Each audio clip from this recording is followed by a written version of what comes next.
Hey, if you've ever felt like you've been running your life on a hamster wheel, or if you've ever been saying there's got to be more to life than this, or if you feel like you're settling for something, or you feel like you're striving for way too much and burning out, stick around. We're going to talk about it in today's video. What's shaking? Flick, flick, flick. My name is Marc Cordon Creative, and I help people disrupt the status quo by getting on big stages like TEDx events, podcasts, digital courses, and all other creative outlets. Today, I'm going to be talking about this concept of a joy revolution, what it is, what it does, why it matters, and why it even started.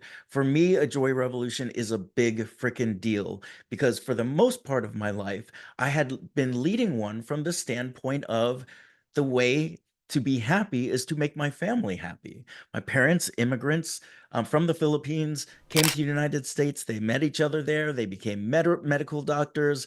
And I remember my dad would be doing the rounds around the hospital. And I always wanted to go to the nurse's station on the third floor because they had the best cookies in the hospital. And I remember the nurses would come out and look down to me and say, "Oh my God, you look just like your dad. And I bet you're going to become a doctor in the future." And the thing was like, I didn't really pay any mind to it. I was going to become whatever I wanted in the future.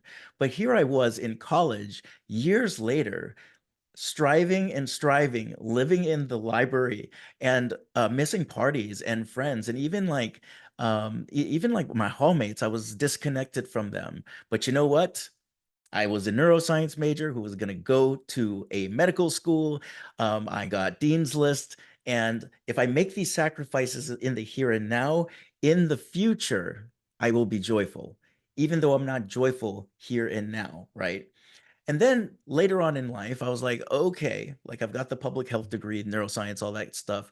I think I want to just go and be happy. I want to do something for myself. And so I had this fun being in a band, writing the music, performing, connecting with people on a day to day versus in the long run. And that made me happy in the day to day. But when I thought about what this might look like in the future, being in a band just made me happy in the here and now. So here I was with these two concepts of happiness. Happiness forms from leading a good life and it comes in the future, it's in the long term. Then there's this other idea that happiness comes in the here and now, it's fleeting, and there's nothing in the future, nothing is guaranteed. So what I realized was, if I were to find things that made me happy in the present and also had me feel like I'm living a good life, I could take those two forms of happiness and merge them together. So, for example, these things came for me, these two forms of happiness converged in things like social justice movements, in terms of things like raising awareness for Filipino American identity and leadership and storytelling. And over the past decade, the biggest thing that I've been working towards has been helping people realize their joy from the standpoint of bringing this idea of temporary happiness with this idea of long term happiness, of living a good life, feeling good, living a good life, and bringing them together. Now, the thing is, with the joy revolution, it is not enough to just be joyful.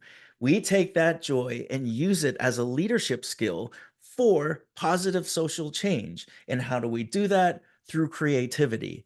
TEDx's, podcasts, the digital courses that I talk about in the very beginning of every one of my videos.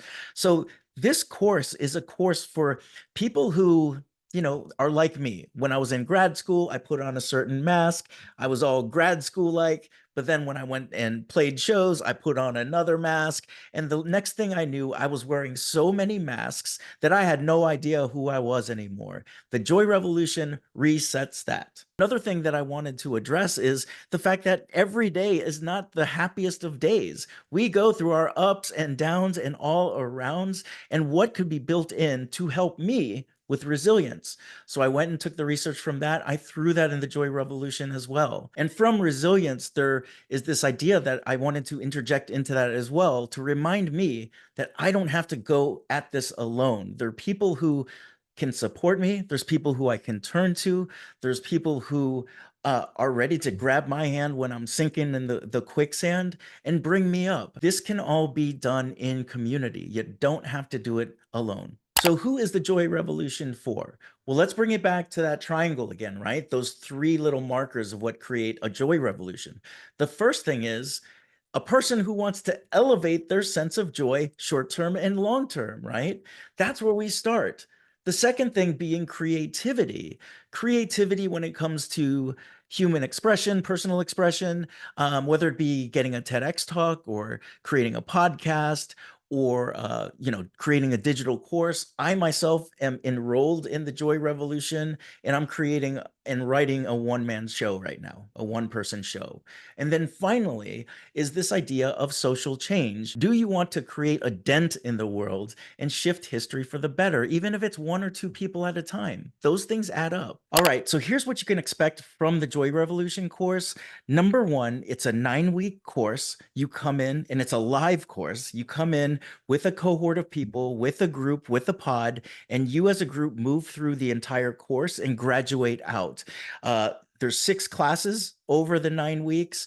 Each class is meant to, number one, talk about joy from a theoretical standpoint and then raise your joy, then talk about creativity from a theoretical standpoint, then raise your creativity, and then give you the steps of, I just call it revolution theory, to take those talents, to take that joy, to take that creativity, and then create social change through revolution theory. Also, on a weekly basis, we have these things called creative labs. Now, these creative labs allow you to experiment with your Joy Revolution, the topics, to really test things out. And if things blow up in your face, that's why it's called the lab. We're meant to make mistakes and, iterate and create better Joy Revolutions. Man, I just stumbled through that one, but I'm going to keep going.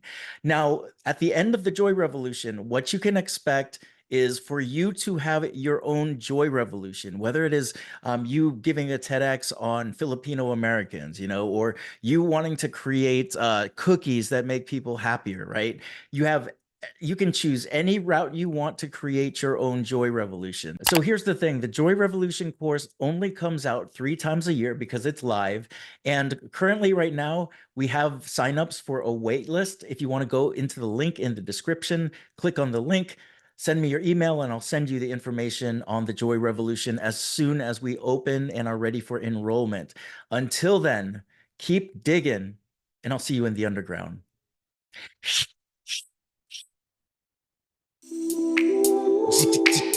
A short circuit to the robot. I am the flourishing robot, the Joyotron 6000. Oil can. So close. I love my energy. I got the energy. Ha ha ha.